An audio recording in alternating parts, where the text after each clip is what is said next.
যখন অসুস্থতার খবর পাইলেন, হযরতে মা ফাতেমা নবীর খেদমতের জন্য নবীর ঘরে বাড়িতে চলে আসলেন। মা ফাতেমা বাবার বাড়িতে আসলেন, এমন সময় আজরাইল আসলেন, আয়েশা ঘরের দরজার মধ্যে টোকা দিলেন আর বললেন, আসসালামু আলাইকা ইয়া রাসূলুল্লাহ, আসসালাতু ওয়াসসালামু আলাইকা ইয়া হাবিবাল্লাহ, আসসালাতু ওয়াসসালামু আলাইকা ইয়া শাফিআল মুসলিমিন, আসসালাতু ওয়াসসালামু আলাইকা ইয়া রাহমাতাল লিল আলামিন। নবীকে যখন আজরাইল সালাম দিল আর ঘরের দরজাটা মা ফাতেমা খুললো, খুলে দেখে গো এমন একটা লোক, সেই লোকটার জীবনে কোনোদিন মা ফাতেমা দেখে নাই। সুবহানাল্লাহ, জোরে বলেন না সুবহানাল্লাহ। আজরাইলকে মানুষ একবার দেখবে মৃত্যুর সময়, তার আগে দেখার কোনো সুযোগ নাই। আর নবীজির কাছে আসছে, নবীজি শুধু দেখে তা না, ওই মা ফাতেমাও দেখতেছে। যখন দেখলেন এমন বিপদ চেহারা, ভয় পায়া গর্দা লাগাই দিলেন, লাগাই দিয়ে বাবার দরবারে গেলেন, ও বাবা এমন এক লোক আপনারা সালাম দিতেছে, এই লোক তো আমি জীবনে দেখি নাই। আল্লাহর নবী বলে, মা এটা কোনো সাধারণ লোক না, এই লোকটা একবারই মানুষের কাছে আসে, আমি নবীর কাছেও আজকে এসেছে, আল্লাহর তরফ থেকে আমি নবীর কাছে তাকে পাঠাইছে, তিনারে ঘরে প্রবেশ করতে দাও। সুবহানাল্লাহ। মা ফাতেমা ডাকতে বলে, দুনিয়ার মানুষে আমি আজরাইলের চেহারাটা দেখলাম, এমন বিকট চেহারা আমি আর জীবনে কোনোদিন দেখি নাই। আমার কাছে মনে হইল তার পা গুলা জমিনে, তার মাথা দেখা যায় আসমানে। এত বড় লোক, এত শক্তিশালী ব্যক্তি আমি আর জীবনে কখনো দেখি নাই, এমন বিকট চেহারা আমি দেখি নাই। আমি বাবাকে বললাম, বাবা যদি আজরাইল আপনার কাছে চলে আসে তাহলে আপনার সময় শেষ, আপনি দুনিয়া থেকে কি বিদায় নেবেন? আল্লাহর নবী বলে, হ্যাঁ রে মা ফাতেমা, আমি দুনিয়া থেকে বিদায় নিয়ে নিব। সুবহানাল্লাহ। আচ্ছা, কোন মেয়ে যদি শুনে বাবা মারা যাইব, মেয়েটা কি আর মেয়ে থাকে না? হায় রে, হাউমাউ করে কান্নাকাটি শুরু করছে। আর চিন্তা করে, হায় রে, হাসান হুসেনরা বেশি ভালোবাসে আমার বাবারে, বাবা যদি চলে যায় আর হাসান হুসেন না থাকে কেমন হবে? মা ফাতেমা একটা দৌড় মারল, একটা দৌড় দিয়ে হাসান হুসেন, হায় রে হাসান কই, হুসেন কই? না তো দুনিয়া থেকে বিদায় নিয়ে যাবে। ও হাসান হুসেন দেখে অনেক দূরে খেলাধুলা করে। বাবা হাসান হুসেন দিকে আসো, তোমার নানা তোমাকে ডাকতেছে, তোমার নানা শেষ বিছানায় পড়ে গেছে, তোমার নানা দুনিয়ায় থাকবে না। হাসান, ও হুসেন, বাবা তুমি জলদি কইরা আসো, তোমার নানাকে দেখবা, শেষবারের জন্য বিদায় দিয়া দিব। সুবহানাল্লাহ। বলেন না ইয়া রাসূলুল্লাহ, ইয়া রাসূলুল্লাহ। বাবা হাসান, বাবা হুসেন শেষবারের জন্য বিদায় দেওয়ার বলো। হাসান হুসেনের কথা শুনে পুরো দৌড়ে নানার কাছে আসলো। খবর পাইল হযরতে শের খুদা আলী আসলো, মা ফাতেমা আসলো। নবী কান্দে, আজরাইল ঘরের দরজায় দাঁড়ানো অনুমতি এখনো পায় নাই। নবী কান্দে, ইমাম হাসান কান্দে, ইমাম হুসেন কান্দে, শের খুদা আলী কান্দে। জান্নাতের যুবক যুবতীদের যিনি যুবকদের সরদার ইমাম হাসান হুসেন কান্দে, জান্নাতের মহিলাদের যিনি সরদার মা ফাতেমাও কান্দে। ঘরের ভিতরে কান্নাকাটি একটা রূল পড়ে গেল, হায় রে মুহাম্মদুর রাসূলুল্লাহ তো দুনিয়ায় থাকবে না। কান্নাকাটি যখন রূল পড়ে গেল, কাঁদতে কাঁদতে আল্লাহর নবী ডাকতে বলে, ও মা ফাতেমা তোমরা কাঁদো কেন? আমি দুনিয়াতে থাকলে যেমন দুনিয়াবাসীর জন্য রহমত, আমি নবীর কবরে গেলেও ওই দুনিয়াবাসীর জন্য আমি রহমাতাল লিল আলামিন। সুবহানাল্লাহ, জোরে বলেন না সুবহানাল্লাহ। মা ফাতেমা তুমি কাঁদিও না। এই কান্নাকাটির দৃশ্য দেখে আজরাইল বলে, আমি দুনিয়াতে আমার দায়িত্ব পাওয়ার পর থেকে কোনদিন কোন মানুষের রূহ কবজ করতে আইসা কষ্ট লাগে নাই, চোখের পানি আসে নাই। আজরাইল একবারই শুধু কান্না করেছিল মুহাম্মদুর রাসূলুল্লাহ রূহটা নেওয়ার সময়। বলেন ইয়া রাসূলুল্লাহ। আজরাইল যদি নবীর দুঃখে দুঃখিত হয়ে কান্দে, আমি আর আপনি গুনাহগার উম্মতে নবীর কান্না দরকার আছে নি?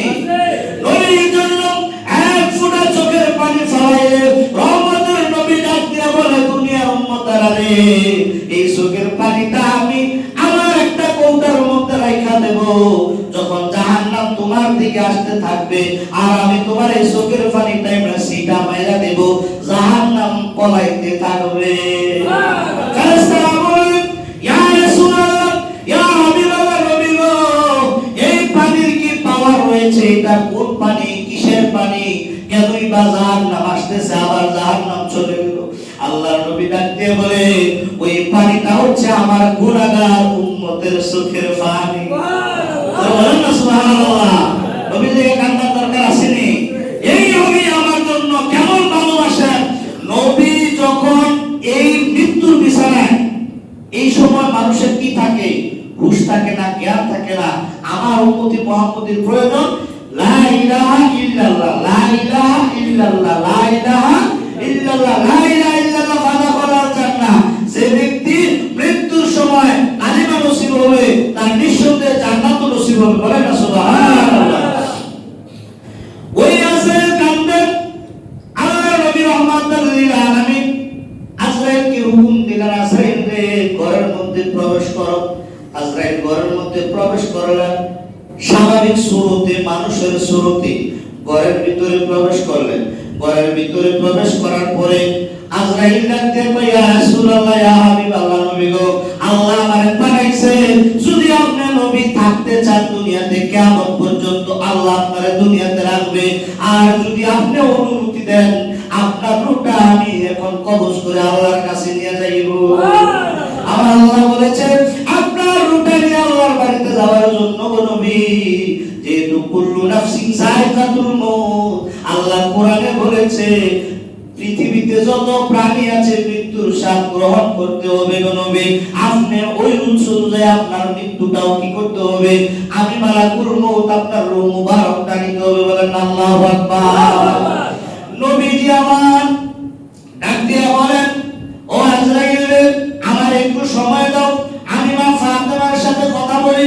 ফাতেমা ডাক দিল, মা গো, আমি তো চলে যাব, আমি তো আল্লাহর বাড়িতে চলে যাব, যেহেতু হুকুম নিয়ম অনুযায়ী যাইতে হবে, তোমার কোনো চাওয়া পাওয়া আছে? সুবহানাল্লাহ। আর জোরে বলেন না সুবহানাল্লাহ। মা ফাতেমা ডাক দিয়ে কয়, বাবা, ও আল্লাহর নবী, মায়ের নবী, আমার একটা চাওয়া পাওয়া আছে গো নবী। মা বলো, তুমি আজকে যা চাইবা, আমি মৃত্যুর বিছানায় শুয়ে গেছি তাই তোমাকে আমি দিয়া যাই। তোমার টাকা লাগবে না, পয়সা লাগবে না, ধন দৌলত লাগবে না, ক্ষমতা লাগবে না, যা বলবা ও মা ফাতেমা আমি তোমারে তাই দেব, আলী রে তোমারে তাই দেব, হাসান হোসেন তোমরা আজকে আমি নানার কাছে যা চাইবা আমি নানা তোমাদেরকে তা লিখে দিয়া দেব। আমার ফাতেমা ডাকতে কয়, ইয়া রাসূলুল্লাহ, ইয়া হাবিবাল্লাহ, নবী গো, নবী গো, নবী গো, দুনিয়ার কোনো কিছু চাই না গো নবী। আমরা যখন রূহের জগতে ছিলাম, রূহের জগৎ থেকে আমরা আসলাম মায়ের পেটে, মায়ের পেট থেকে আমরা আসলাম দুনিয়াতে, দুনিয়া থেকে আমরা যাব কবরে। ও নবী, আপনি কথা দিতে হবে গো, ওই কবরে গুনাহগার উম্মতের জন্য আপনি নবী থাকবেন কি? সুবহানাল্লাহ। আরে তাকবীর, আল্লাহু আকবার, আরে রিসালাত।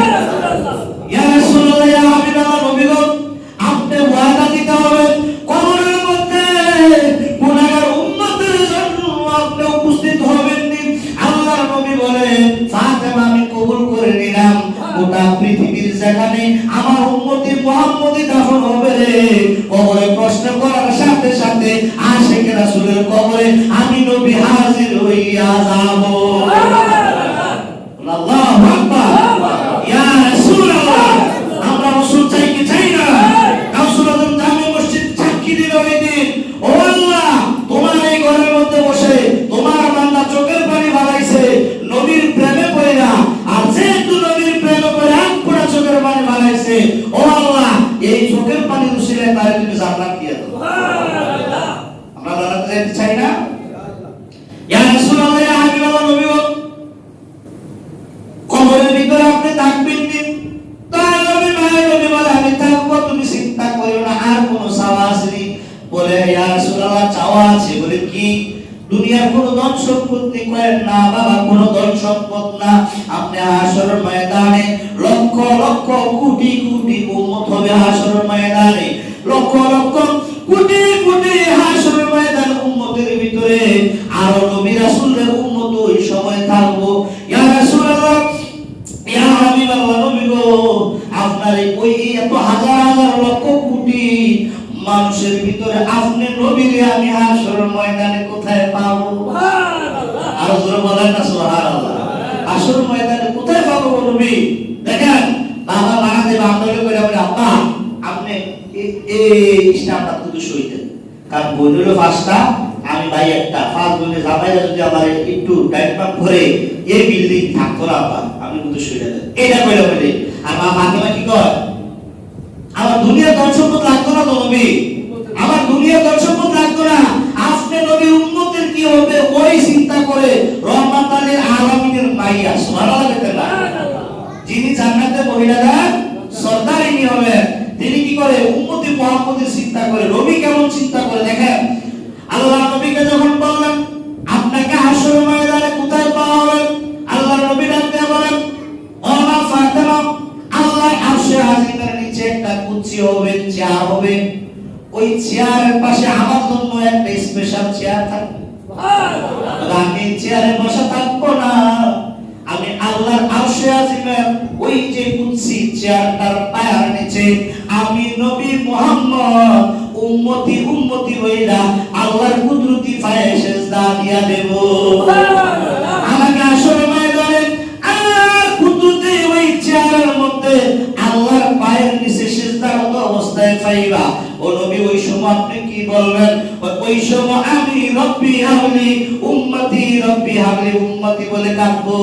সুবহানাল্লাহ। ইয়া রাসূলুল্লাহ, ইয়া হাবিবাল্লাহ, আপনাকে যদি আমি ওই আল্লাহর আরশে আজিমের নিচে আমি না পাই, আমি কোথায় বুঝবো আপনার উম্মতেরা কোথায় আপনার বিশ্রাম পাইবো? এত লক্ষ কোটি মানুষ, মা ফাতেমা রে, ওই লক্ষ কোটি মানুষের ভিতরে আমার পাইবি কোথায় পাইবি রে? আমাকে পাইবি যেখানে মিজানের পাল্লা দেওয়া হবে, আমার গুনাহগার উম্মতের যেখানে নেকি বদি ওজন দেওয়া হবে, ওই মিজানের দাড়ি পাল্লার কাছে আমি নবী দাঁড়ায় থাকবো। সুবহানাল্লাহ। ইয়া রাসূলুল্লাহ, ওখানে আপনার কাজ কি? দুনিয়াতে আমল করছে, নেক করলে জান্নাতে যাবে, বদ করলে জাহান্নামে যাবে, আপনার ওই জায়গায় কাজ কি?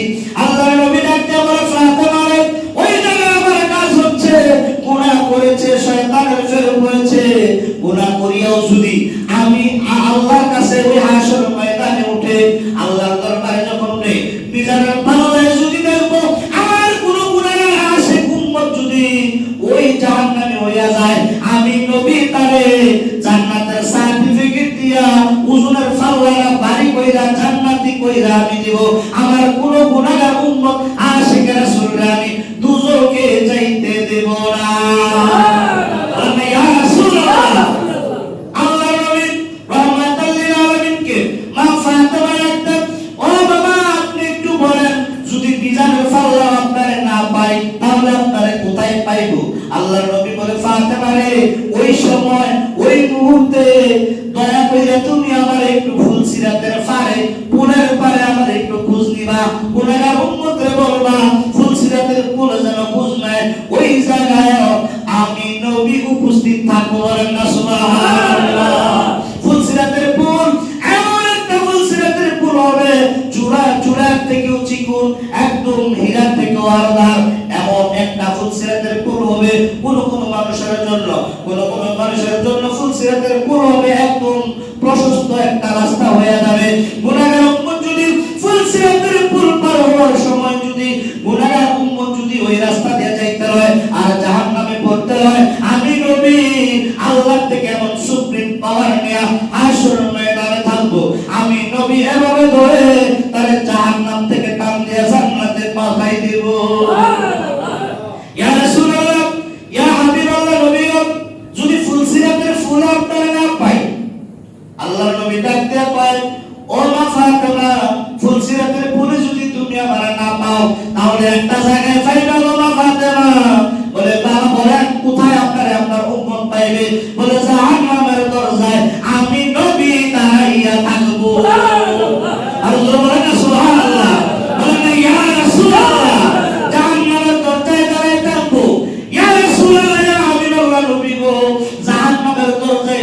আপনার কোন উম্মত বিপদে পড়ে আপনি কি জাহান্নামের দরজা খুলে হ্যাঁ একই টাইমে যদি ফুলসিরাতের ফুলে বিপদে পড়ে গো নবী তাইলে আপনি ফুলসিরাতের ফুলে যাইবেন কেমনে?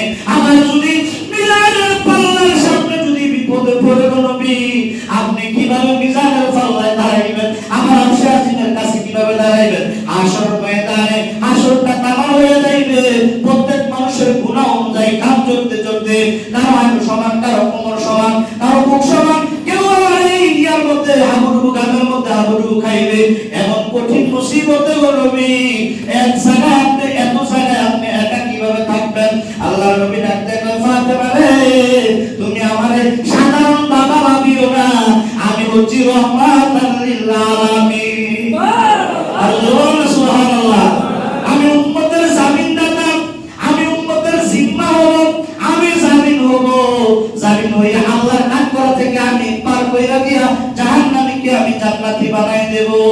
আল্লাহর নবী রহমাতাল লিল আলামিন নবী এই কথা বলার পরে মা ফাতেমা বলে না না সব জায়গায় যদি বিপদ হয় আপনি কোথায় থাকবেন আমার আপনি বলেন সুবহানাল্লাহ। আল্লাহর নবী ডাকতে কয় ফাতেমা রে যদি মিজানের পাল্লায় বিপদ হয় আমি মিজানের পাল্লা, যদি জাহান্নামের দরজায় বিপদ হয় আমি জাহান্নামের দরজায়, যদি ফুলসিরাতের ফুলে বিপদ হয় আমি ফুলসিরাতের ফুলে, যদি রে এই আমার উম্মত যেখানে বিপদ হবে সেখানে। বলে বাবা কিভাবে বুঝলাম না? ওই আকাশে বানশিরিক মারলে ঝিরিক মারলে বিজলি মারলে তুমি দেখো নির্মল থেকে পৃথিবীর সবাই দেখিনি দেখে একসাথে সবাই দেখিনি দেখে আমি নবী ওই সময় বিজলির চেয়েও আরো দ্রুত গতিতে আমি সদা সর্বদা সব জায়গায় উপস্থিত হইয়া আমি গুনাহগার উম্মতদেরকে আশিকে রাসূল দেখে দেখে বাছাই করে করে আমি আল্লাহর জান্নাতে নিয়ে যাব। কারণ নবী হচ্ছে শাফাআতি, শাফাআতের নবী। নবী হাদিস শরীফের মধ্যে বলেন যে আল্লাহর নবী বলেন হাসর ময়দানে একমাত্র সুপারিশকারী আমি হব, আমি সুপারিশ করে আমি কি করব? আমার উম্মতি মুহাম্মদীদের কি করব? জান্নাত দান করব। হাদিস শরীফে এসেছে শাফাআতি লি আহলি কাবাইরে মিন উম্মতিহি, হাসর ময়দানে আমি আমার গুনাহগার উম্মতদেরকে আমি বেছে বেছে আশিকে রাসূল দেখে দেখে আমি নবী নিশ্চিত জাহান্নামীদেরকে আমি জান্নাত দিয়ে দেব। সুবহানাল্লাহ। আরে তাকবীর, আরে রিসালাহ, আরে সুন্নাত ওয়াল জামাত। আমরা নবী চাই কি চাই না? নবীর প্রেম দরকার আছে না নাই? আশিকে রাসূল হইয়া মরবেন, তাহলে মরার সময় কালিমা নসিব হবে। মরার সময় কি নসিব হবে? কালিমা নসিব হবে। আলোচনা শেষ করে দিচ্ছি 2 মিনিট। আল্লাহর নবী রহমাতাল লিল আলামিনকে এখন রূপটা দিব। ইয়া রাসূলুল্লাহ অনুমতি দেন, আল্লাহ জাস্ট টাইমে আপনাদের কি করতে হবে? রূপটা নিতে হবে। আরে আল্লাহ, ওই আল্লাহর নবী শোয়া অবস্থায় মুহাম্মদুর রাসূলুল্লাহ সাল্লাল্লাহু আলাইহি ওয়াসাল্লামের বুকের উপরে শাহাদাত আঙ্গুলটা রাখছে। কি আঙ্গুল রাখছে? শাহাদাত আঙ্গুল। আর বলছে আল্লাহর নবীর রহমতের রূহ আল্লাহর হুকুমে আপনি বাহির হয়ে আসেন। সুবহানাল্লাহ। জোরে বলতেন না সুবহানাল্লাহ। আল্লাহর নবী ডাকতে কয় আজরাইল রে আমার উপরে কি রাখলা? ইয়া রাসূলুল্লাহ ইয়া হাবিবাল্লাহ আমার হাত মোবারক রাখছি, শাহাদাত আঙ্গুলটা বুকে রাখছি। বলে আমার মনে হয় 7 আসমান 7 জমিনের বোঝা আমার বুকের উপরে চাপা দিয়া দিছো। ইয়া রাসূলুল্লাহ ইয়া হাবিবাল্লাহ নবী বলে না, পৃথিবীতে সব থেকে যদি কোনো কষ্ট কম হইয়া মৃত্যু হয় সেই মৃত্যুটা আপনি নবীর মৃত্যু। বলে এই যদি পৃথিবীর সব থেকে কম হয় তাহলে আমার গুনাহগার উম্মতের অবস্থা কি হবে? ও আজরাইল রূহ কবজ কইরো না, আল্লাহর কাছে একটা ফরিয়াদ জানাও, আমার গুনাহগার উম্মতের রূহ কবজ করার সময় কোনো কষ্ট দিতে পারবে না। দুনিয়ার সমস্ত গুনাহগার উম্মতের যত কষ্ট আছে আজকে আমি নবীর দাও দিয়া তারপরে আমার রূহটা নাও। এই রূহ নেওয়ার কষ্ট আমার গুনাহগার উম্মত সহ্য করতে পারবে না। আল্লাহর কাছে গেলেন, আল্লাহ গো আপনার নবী তো এই কথা বলে। আল্লাহ ডাকতে বলে, আল্লাহ ডাকতে বলে আজরাইল রে যা আমার বন্ধুরে জানাই দে যারা আপনার আশিকে রাসূল হবে তারা রূহটা এমন ভাবে নেওয়া হবে আটাটা যেভাবে খামির করার পরে আটার ভিতরে যদি একটা সুর পড়ে সুরটা টান দিলে যেমন আটা দিশ পায় না, এমন অবস্থায় এর চেয়ে আরো সহজ ভাবে আপনার উম্মতি মুহাম্মদীর রূহটা কবজ করা হবে। নিয়ে যাওয়ার পরে শেষ করে দিচ্ছি, যেহেতু আলোচনাটা ইউটিউবে যায় আমি শেষ অপশনে যে শেষ করে দিচ্ছি। আল্লাহ নবী রহমাতুল লিল আলামিন নবীর রূহটা নিলেন, নেওয়ার পরে আজরাইল প্রথম আসমান, দ্বিতীয় আসমান, তৃতীয় আসমান, চতুর্থ আসমান, পঞ্চম আসমান, ষষ্ঠ আসমান, সপ্তম আসমান, আরশে আজিম, জান্নাতুল বাকি, জান্নাতুল মর, পৃথিবীর যত জায়গা আছে আছে কাছে সব জায়গায় বুঝলিতাছে নবীর রূহটারে রাখবো জায়গা পায়। সুবহানাল্লাহ, আর জোরে বলেন না সুবহানাল্লাহ। ভাই যে বেরার জোরে বলেন সুবহানাল্লাহ। নবীর রূহটা জায়গা, আমরা যদি মারা যাই আমাদের রূহ যদি জান্নাতি হয় ইল্লিনে থাকবো, যদি জাহান্নামে হয় সিজ্জিনে থাকবো, এটা রাহাত কি আছে, স্থান আছে। এখন আজরাইল তো মহা মুসিবতে না বললো কি রে, আল্লাহ নবীর রূহ রেখে কই, আল্লাহকে ডাক দিলেন, আল্লাহ তাআলা দুনিয়া আসমান জমিন সব জায়গায় খোঁজ করলাম, আপনার নবীর রূহটা আনতে বলছেন কিন্তু কোথায় রাখবো জায়গা তো নাই। আল্লাহ বলে আজরাইল রে দুনিয়ার রীতিনীতিটা আমি ঠিক রাখলাম। সুবহানাল্লাহ, দুনিয়ার রীতিনীতিটা ঠিক রাখলাম, আমি আল্লাহ যে বলি এটা করি সেই জন্য করাইলাম। দুনিয়াতে কোনো জায়গা রাখি নাই, আসমানে জান্নাতেও কোনো জায়গা রূহ রাখার মতো রাখি নাই।